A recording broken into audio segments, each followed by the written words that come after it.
steal everything that we talk about today to your listeners and put it in any area of your life. We might talk about business or leadership, but you can use what I'm about to say as a mom, as a partner, as somebody starting, healthy eating, whatever it is that you want to do. So just tweak it a little bit so that you can say, oh, well, Kate and Andrea talked about this, but I actually want to do this. So steal, steal, steal.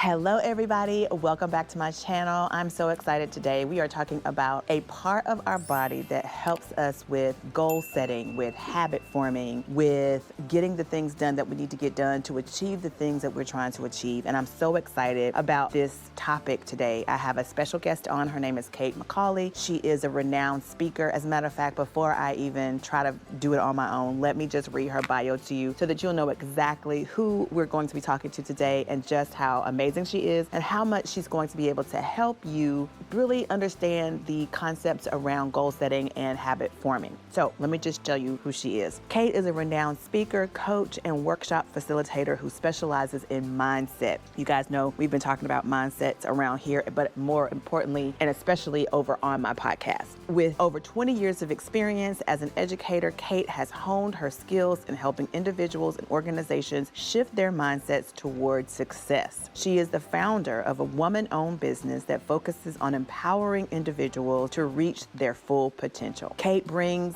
keep it real vibe to her approach, which resonates with audiences around the world. Her expertise and passion for helping others achieve greatness have made her a sought-after speaker and coach in personal development areas. Now, I am always talking about, on my podcast, always talking about mindset. If you don't know, I have a podcast. It's called the CEO Mindset Podcast. And over there, we're talking about how to constantly evolve and be open to failing and failing forward. Part of that is really having the right mindset around various things. And so if you don't have the right mindset, that is, you run the risk of not really achieving the goals that you want to achieve for yourself because you don't know what you don't know. And so having what I call an open mindset, and we talk about that on the podcast. So make sure that you click on the link down in the description box so that you don't miss the full episode that we did because it is phenomenal. But today I wanted her to talk to us a little bit about leadership because on this channel here, we're talking about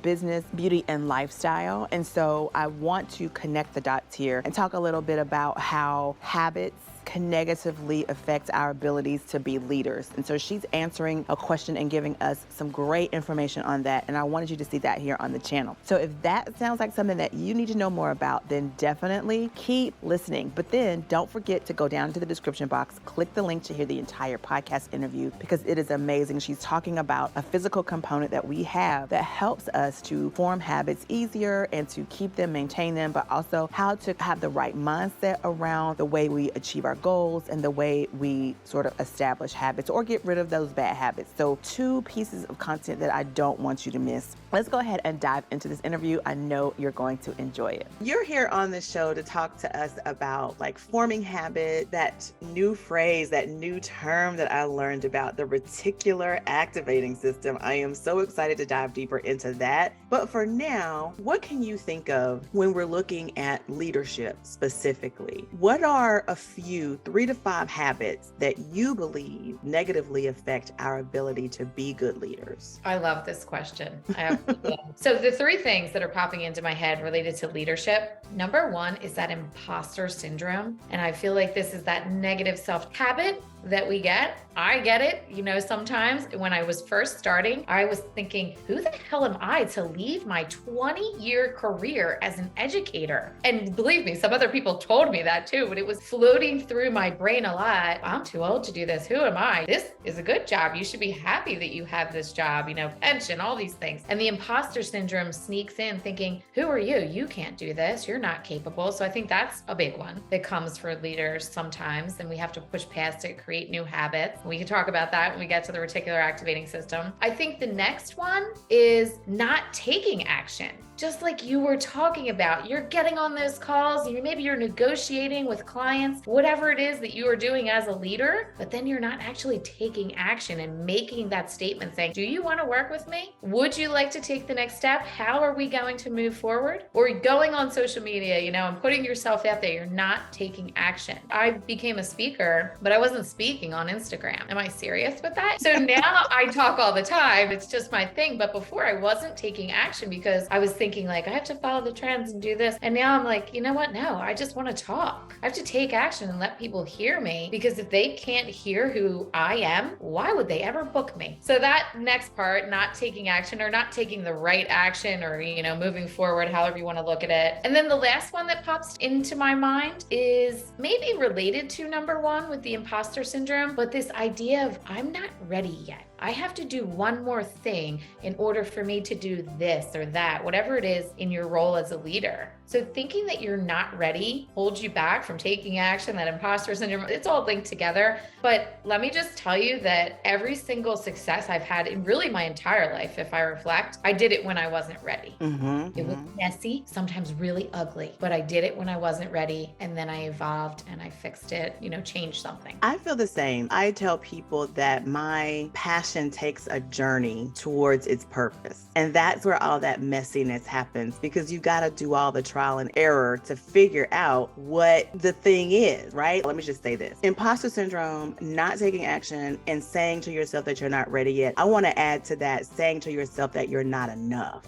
I know that kind of goes towards the imposter syndrome, but that is another big one. But what you realize is that when they hear what you're saying and they really let it soak in, it's okay to have a journey towards the thing that actually sticks. There are going to be some failures, but the failures are good. That's why we call this podcast the CEO mindset, because you have to be open to those failures because they push you forward. For every no you get, you're that much closer to the yes. Yes to all of that, because I can tell you just yesterday, I have a talent coordinator now. Well, thank God for her, because I'm terrible at really, I should probably change that mindset, but I love her for the fact that she can negotiate the contract. I am willing to say, I'm not good at everything, even though I can shift my mindset. And because I can't do everything, I can't wear all the hats. And just yesterday, we had our monthly check-in. She's telling me all the pitches that she has out there. And then she threw the bomb at me that we lost a speaking engagement that I really thought we were going to get. She was working on it since December, and she was feeling good. I was feeling good. They took a celebrity, and I won't say the celebrity's name because I'm not even sure if I'm supposed to say, who the company. Well, I'll get it out of you. On the side, I'll send you a text. Yeah, send you a message. Because when I realized, that was a failure for me. I lost that. But then I realized, oh my God, my name and my info was next to hers. First, I was like, how could I compete with her? But then I was like, my name and my info is next to hers. So now I'm shifting that perspective, and I'm going to bring that celebrity vibe to everywhere I go. And I told Liz, my talent coordinator, Liz, they're going to call us in a couple years. Yeah.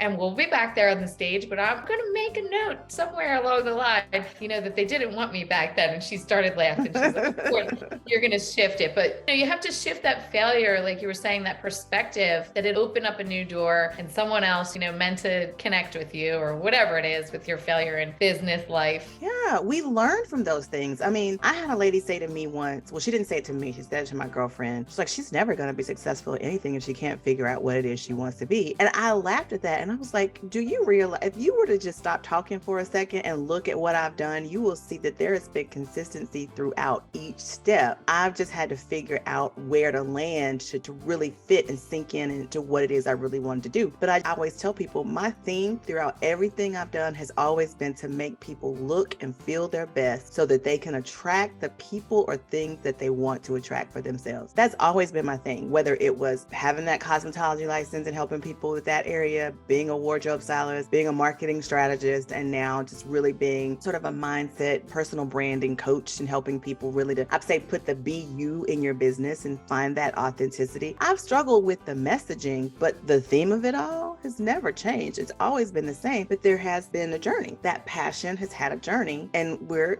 getting settled in our purpose. And I think that that's really good. I love some of these negative effects. And so we really have to work on those. And like you said, the mindset is where the change occurs. hers. When you know better, you do better, right? At least you're supposed to. Yeah. Supposed to. I mean, absolutely. And that's why these podcasts and videos that people put out, it's so important to pay attention to and not just see it, hear it, but to actually take action and do something different to get the different result. Okay, guys, wasn't that amazing? I truly enjoyed having a conversation with Kate. She is a wealth of information, as her bio stated. So if you missed out on the podcast, again, click down in the show notes to make sure that you listen to the full podcast. But also remember that we are about to launch the Search for Success Challenge, where you can put into practice some of the things that Kate is talking about. And over the next 8 weeks or so, there are going to be other women that come on the podcast and here on the YouTube channel. So make sure you are subscribed so that you don't miss anything that they're sharing. We're going to be sharing with you clues and insight into how you can create your own success strategy. But ultimately, we are going to culminate this entire experience with the Search for Success Challenge.